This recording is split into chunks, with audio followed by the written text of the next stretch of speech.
ট্যালেন্টপুলে বৃত্তিপ্রাপ্ত হয়েছেন। আমাদের জেলা প্রশাসক স্যার আপনাদের এই সাফল্যে অত্যন্ত মধ্যে একটি প্রোগ্রামের আয়োজন করছেন এবং যে এই মেধাবী মুখগুলোকে স্যার একটু একসাথে দেখতে চান এবং তাদেরকে সংবর্ধনা দেখতে চান। 30 জন এবং টেকনিক্যাল থেকে 5 জন শিক্ষার্থী ট্যালেন্টপুলে বৃত্তিপ্রাপ্ত হয়েছেন। আজকে এই আনন্দঘন মুহূর্তে এখানে আয়োজন করার নির্দেশনা প্রদান করেছেন আমাদের সম্মানিত জেলা প্রশাসক এবং উপস্থিত রয়েছেন এখানে সাংবাদিক ভাইয়েরা এবং মঞ্চে উপবিষ্ট রয়েছেন আজকের অনুষ্ঠানে জনাব মোহাম্মদ হাফিজুর রহমান। তোমার সফলতা কেন কিভাবে তুমি সফল হয়েছো সেটা একটু বলবে আর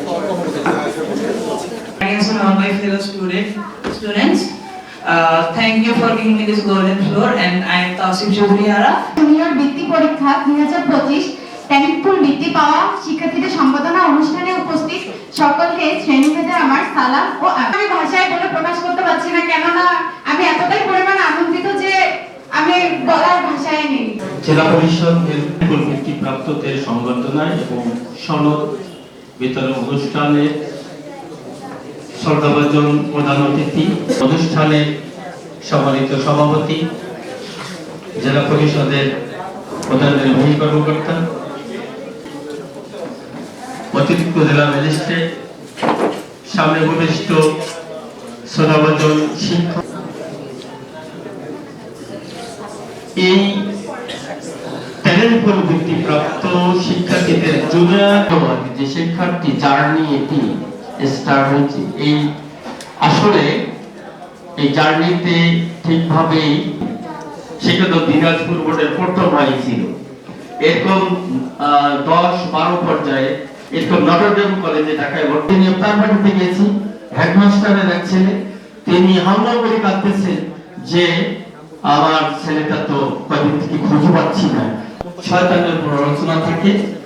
আশা করতেছি যে আজকে যারা সংগঠিত হচ্ছে ভবিষ্যতে এর ধারাবাহিকতা সর্বোচ্চ সীমায় পৌঁছে দিতে পারবো। সবাইকে ধন্যবাদ।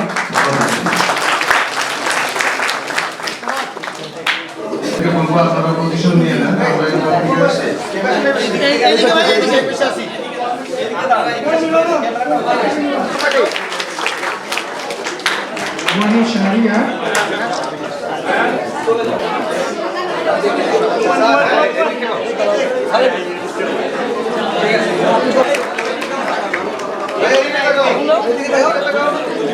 স্যার একটু থাকবো স্যার।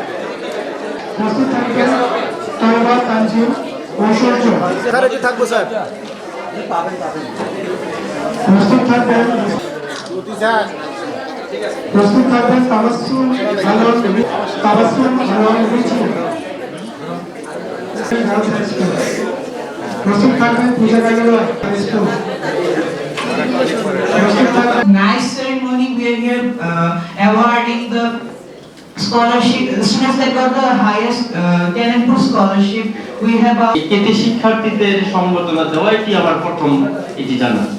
এটি সম্ভব হয়েছে আমাদের মধ্যে বুঝেছো। তোমরা যখন বাংলাদেশে নেতৃত্ব দিবে তখন হয়তো আমরা অনেকেই সেটা দেখার সুযোগ পাবো না বা কেউ তো হয়তো থাকতে পারি। আজকে থেকে প্রকৃত মানুষ এটা আর কি বলি আমরা, যার মধ্যে মানবতা থাকবে, দেশপ্রেম থাকবে এবং সেরকম তোমরা গড়ে উঠবে